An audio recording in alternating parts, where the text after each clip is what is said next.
విశాఖ దక్షిణ నియోజకవర్గంలో అత్యధిక శాతం ఉన్న విశ్వబ్రాహ్మణ కులానికి ప్రధాన రాజకీయ పార్టీలు ప్రాధాన్యత కల్పించి వచ్చే అసెంబ్లీ ఎన్నికల్లో సీటును కేటాయించాలని విశ్వబ్రాహ్మణ మహాసేన నాయకులు తాళ్లబత్తుల అప్పలాచారి డిమాండ్ చేశారు. నగరంలో ఏర్పాటు చేసిన మీడియా సమావేశంలోని విశ్వబ్రాహ్మణ సంఘాల నాయకులు మాట్లాడుతూ ఇంతవరకు విశ్వబ్రాహ్మణులకు ఏ పార్టీ వారు సరైన గుర్తింపు ఇవ్వలేదని, రాబోయే ఎలక్షన్లో విశ్వబ్రాహ్మణులకు అవకాశాలు ఇవ్వాలని కోరారు.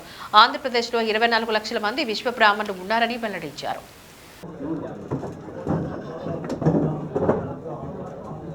గోడి విజయలక్ష్మి గారు ప్రస్తుతం తెలుగుదేశం కార్పొరేటర్ గా ఉన్నారండి.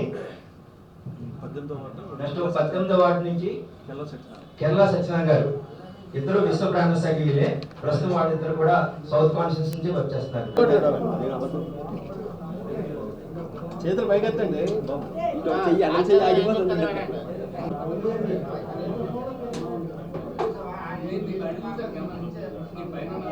వర్ధిల్లాలి విశ్వబ్రాహ్మణ సంఘం, వర్ధిల్లాలి వర్ధిల్లాలి వర్ధిల్లాలి విశ్వబ్రాహ్మణుల ఐక్యత, వర్ధిల్లాలి వర్ధిల్లాలి. X-ray clinic and scanning centre ఈరోజు ఈ సమావేశానికి ముఖ్య సారాంశం, నేను దక్షిణ నియోజకవర్గ విశ్వ బ్రాహ్మణ సంఘం తరపున మా సభ్యులను మద్దతు కోరుతూ ప్రజల యొక్క సేవ చేద్దామనే ఉద్దేశంతో దక్షిణ నియోజకవర్గంలో బడుగు బలహీన వర్గాలు ఎక్కువగా ఉన్నారు, మైనారిటీ సోదరులు ఎక్కువగా ఉన్నారు, మరియు పేద ప్రజలు ఎక్కువగా ఉన్నారు. వీళ్ళందరికీ సేవ చేయాలనేటి ఒక మంచి దృక్పథంతో ఇప్పటి వరకు నా దగ్గరున్న కొంత సంపాదనలో ప్రజాసేవ చేశాను. కొంతమేరకు అదేవిధంగా ప్రభుత్వ పరంగా ప్రజలకు సేవలు అందించాలనే రాజ్యాంగ ఫలాలు అందించాలని, అంటే ఒక ఎమ్మెల్యే కానీ ఒక ఎమ్మెల్సీ కానీ ప్రజల మనస్సులో మన్ననలతో గెలుపొందాలనే ఒక సదుద్దేశంతో నేను రాబోయే ఎన్నికల్లో ఎమ్మెల్యేగా ప్రధాన పార్టీ యొక్క ఆశీర్వాదంతో సీటు సంపాదించుకొని పోటీ చేయాలనే సంకల్పంతో మీ ముందుకు వచ్చి ప్రెస్ నోట్ ద్వారా అధిష్టానానికి పార్టీ పెద్దలకు తెలియజేయుచున్నాను. నేను ఇంతవరకు సంఘసేవ సమాజ సేవ చేసి ఉన్నాను. కరోనా టైంలో ఎంతోమంది ప్రజలను కాపాడగలిగాను. అలాగే ఉచిత వైద్య శిబిరాలు నిర్వహించాను. అలాగే చాలా పనులు నేను చేసి ఉన్నాను. ఇంతవరకు రాజకీయంగా ఏ పార్టీతో నాకు అనుబంధం లేదు. ప్రధాన పార్టీ టిక్కెట్ కోసం ప్రయత్నం చేస్తున్నాను. పూర్తిగా సాధిస్తాననే నమ్మకంతో ఈ పత్రికా ముఖంగా మా సంఘాల సమక్షంతో తెలియజేస్తున్నాను. ఈరోజు మా విశ్వబ్రాహ్మణ సంఘం తరపున ఒక ప్రధానమైనటువంటి రాజకీయ పార్టీలకు డిమాండ్ చేయడం జరిగింది.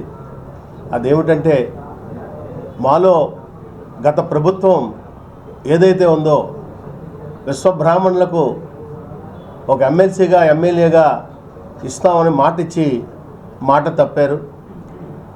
అదేవిధంగా ప్రస్తుతం మాలో రాష్ట్రం 13 జిల్లాల్లో అనేక రకమైనటువంటి అభ్యర్థులు ఉన్నారు.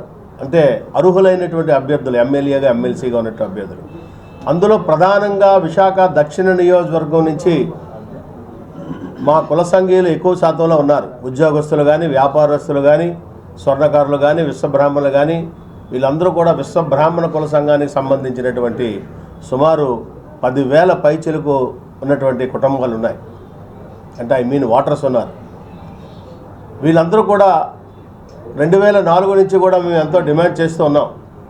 మాకు రాష్ట్రంలో ఎక్కడా లేరు ఇక్కడ ఉన్నటువంటి విశ్వబ్రాహ్మణులు, దయచేసి ప్రధాన పార్టీలు గుర్తించి మాకు ఒక ఎమ్మెల్యే సీట్ ఇవ్వండి, లేదు మీకు అనేక రకమైన ఒత్తిడిలో ఉన్నా ఎమ్మెల్సీగానే మాకు గుర్తించండి అని చెప్పి మొదటి నుంచి డిమాండ్ చేస్తూనే మా పూర్వీకుల నుంచి వస్తూనే ఉన్నాము.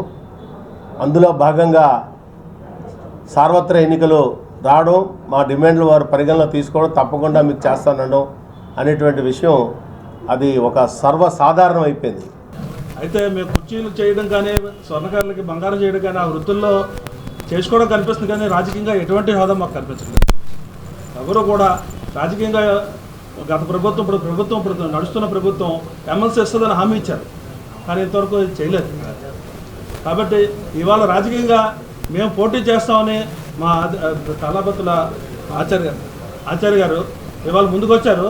మేము విశాఖ జిల్లా విశ్వబ్రాహ్మణ సంఘం నుంచి కానీ మొత్తం త్రూఅవుట్ విశాఖపట్నంలో దాదాపు 25,000 మంది ఉన్నామండి. ఓన్లీ గాజువాకలో విశాఖపట్నంలో దాదాపు 10,000 మంది, అలా చాలా చోట్ల మొత్తం 1,00,000 మంది ఉంటాం ఇక్కడ.